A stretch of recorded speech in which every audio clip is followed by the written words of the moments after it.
তো বন্ধুরা দেখো রাজুদা এতটাই ব্যস্ত, মানে পকেট করাটা দাদা এতটাই ব্যস্ত যে ওনার সাথে কথা বলা কিন্তু অসম্ভব ব্যাপার। এখন কিন্তু উনি পার্সেল বন্ধ করে দিয়েছে। এটা আজও করে আমি ভেবেছিলাম যে পার্সেল নিয়ে যাবো, কিন্তু পার্সেল বন্ধ করে দিয়েছে। দেখো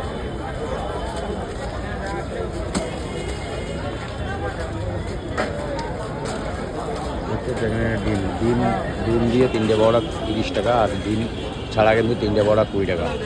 দেখো